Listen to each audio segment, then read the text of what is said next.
Alright, so today I'm going to be bringing you a video on how I do the sublimation t-shirts. And here I'm just showing you the design that I made. And I'm using the ASub sublimation paper I bought from Amazon. And I'll be doing a total of 3 shirts, 2 on camera.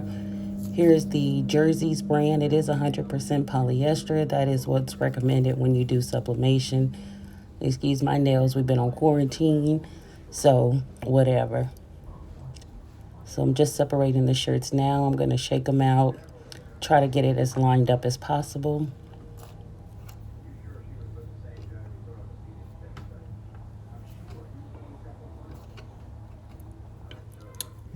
And this will be my first time doing, well, no, not my first time, but this will be my first time making one for a customer that is sublimation. Some people don't like the material because it's polyester, it's thinner.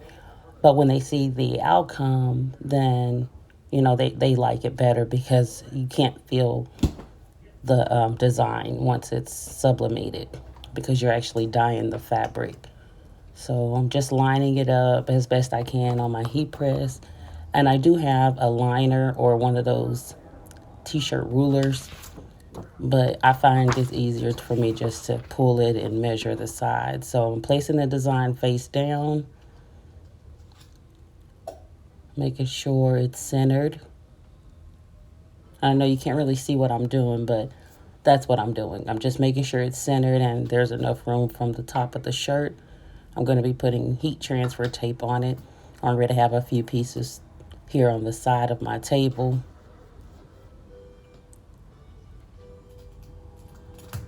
And I just put one on the top and one at the bottom. And that's just to prevent any ghosting or to prevent the paper from shifting as I'm pressing. And I'm going to be using butcher paper to cover the design just to prevent the ink from bleeding through onto my heat press. This butcher paper was ordered from Amazon as well. It comes in a really big roll. Right.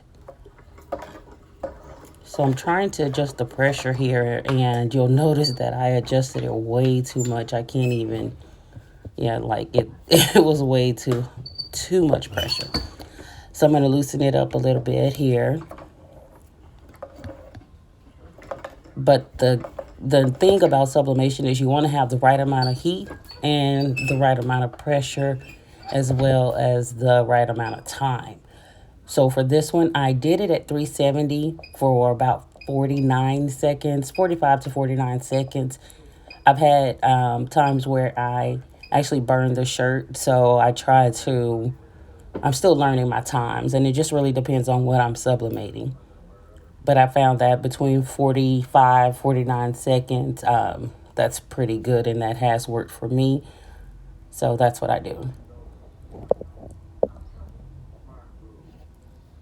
So I'm just waiting. And for some reason, my timer, when I push start, it didn't start. And I'm just showing you the other design here. This is just an image I found off of Google.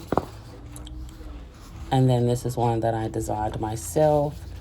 I'm going to be holding about a few classes on designs coming up here over the next few weeks. And that way I can show you how to actually put patterns into words as well as pictures and other things like that for people that don't know. So here I'm just thinking about how long it's been.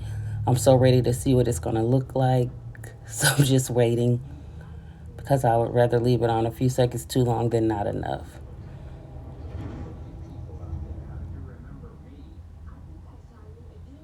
Still waiting. Okay. So I'm going to move this out the way. And here you can see that the design it bled through onto the butcher paper. So that would have been on my heat press had I not covered it.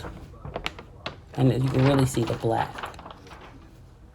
And I don't use Cosmos ink. This is this ink brand. It's called Inkjet. It's from Amazon as well. And this is how I tell whether or not my sublimation went through, is if I can see it through the paper really well.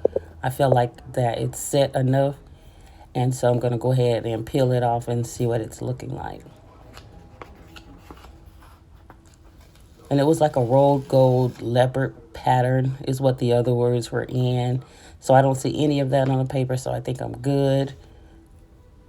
Let me show you what it's looking like here. Sorry about the camera moving and bouncing. But that's what it looked like. I think it came out really good. There's a few marks on it from the black ink, I guess. Wasn't on my paper, but I noticed a few little spots on my shirt, which is fine. All items are handmade with love, so there may be a few minor imperfections. So I'm just giving you a close-up of what it looks like here. You can kind of see that animal print in there. And you can't feel the design here at all. It's really nice. So now I'm going to go ahead and get that put to the side and start on my second shirt. I'm going to line it up, shake it out, line it up. It is good practice to have a lint roller handy. My lint roller was on its last leg. I learned that prior to getting started and didn't have time to go and get another one because I was doing this on my lunch break from work. So again, line it up, try to get it right in the center, put your design on there. And you want to make sure that you leave enough room from the top of the collar. Because this is a lady shirt, and you know, we have our boobs, so I kind of measure it. And y'all have to excuse me, I'm looking rough. Long weekend, long day at work. This is a busy season. All right, so now I'm just putting heat tape on there to keep my image from moving. Trying to make sure it's straight. I think that's my biggest problem is making sure that my designs are straight, because sometimes I'm rushing and I'm not really lining it up and I'll notice it's a little crooked. But other than that, and so I'm saying don't use that. Don't use the same piece of butcher paper. Get you a brand new sheet because that ink will transfer. So I've got a brand new sheet here. I pre-cut these prior to the video. I try to be a little bit prepared. I'm going to go ahead and press it.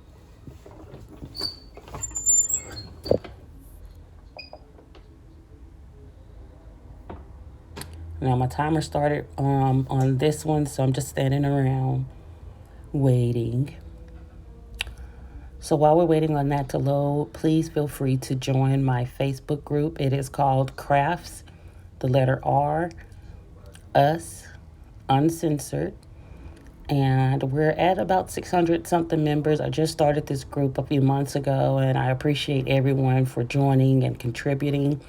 But if you want to see more tutorials or just see some good tips and tricks, please join my Facebook group. I would really appreciate it. And if you want to see more content, like, comment, subscribe, and there are more videos to come. I feel like there's enough money in here for everyone, so I don't mind sharing my learnings. All right, so that's done.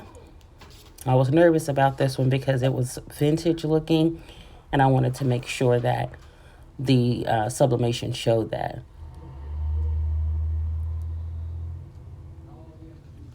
Okay.